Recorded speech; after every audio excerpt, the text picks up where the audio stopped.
अस्सलाम वालेकुम। तमाम स्टूडेंट्स को इस सवाल का बहुत ज़्यादा सामना करना पड़ता है कि जब हज़रत हसन अलैहिस्सलाम ने हज़रत मीर माविया रज़ी अल्लाह ताला अन्हु से सुलह कर ली तो हम कौन होते हैं उनके इख्तलाफात को डिस्कस करने वाले। मेरा उन नासबियों को ये जवाब है कि जब आप मसाजिद के मिंबरों पर चढ़ के मदारिस में सुलह हसन को डिस्कस करते हैं और लोगों को बताते हैं कि मुसलमानों की दो बड़ी जमातों में सुलह हुई थी और हज़रत हसन अलैहिस्सलाम ने हज़रत मीर माविया रज़ी अल्लाह ताला अन्हु के साथ सुलह की थी।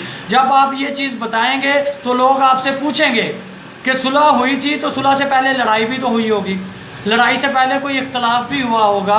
आखिर कौन सा इख्तलाफ था कि जिसकी वजह से हज़रत मीर माविया रज़ी अल्लाह ताला अन्हु ने सारी ज़िंदगी हज़रत अली अलैहिस्सलाम की बैत नहीं की और खलीफा राशिद के ख़िलाफ़ खरूज किया और हज़रत अली रज़ी अल्लाह ताला अन्हु अलैहिस्सलाम की शहादत के बाद जब उनके बेटे खलीफा राशिद बने हज़रत हसन अलैहिस्सलाम तो उनकी खिलाफत को भी तस्लीम नहीं किया और उनके ख़िलाफ़ भी एक बहुत बड़े महाज की तैयारी थी जिसमें फिर हज़रत हसन अलैहिस्सलाम ने सुलह कर ली। और ये इस्लाम की तारीख़ बल्कि पूरी दुनिया की तारीख़ में पहली दफ़ा हुआ है कि किसी खलीफा की ज़िंदगी में वो अवाम की फ़लाह के लिए अवाम की ज़िंदगी को देखते हुए और फसाद फिल अर्ज़ को देखते हुए उसके ख़ात्मे के लिए खुद साइड पे होके किसी थर्ड पर्सन को उसने हुकूमत दी हो।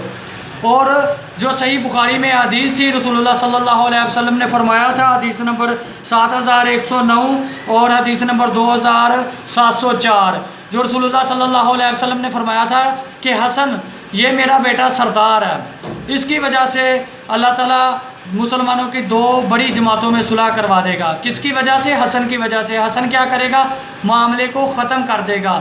किस मामले को? जो भी मामला होगा उसे ख़त्म करके मुसलमानों में सुलह करवा देगा। अब बकौल नासबियों के मामला ये था कि हज़रत मीर माविया रज़ी अल्लाह ताला अन्हु का उनका ये बयानिया था कि हज़रत अली अलैहिस्सलाम जो है ना वो हज़रत उस्मान के कातिलीन को या तो सज़ाएँ दें या हमारे हवाले करें, उसके बाद हम खलीफा राशिद की खिलाफत को तस्लीम करेंगे, वगरना हम उनके ख़िलाफ़ क़िताल करेंगे।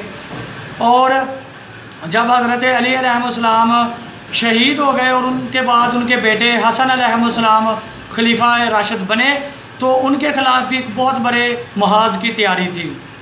और वहाँ पे क्या हुआ?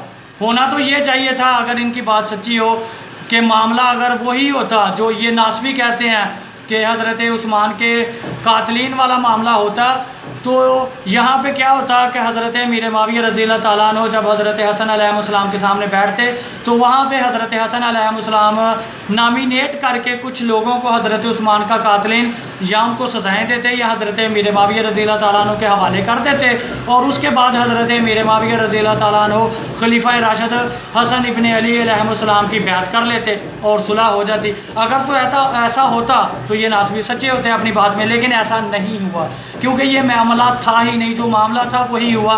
जैसे कि मुल्ला अली कारी ने भी कहा कि हज़रत मीर माविया रज़ी अल्लाह ताला अन्हु ने डाल बनाया हुआ था किसासे उस्मान को, असल में वो खिलाफत चाहते थे और वही उन्होंने किया।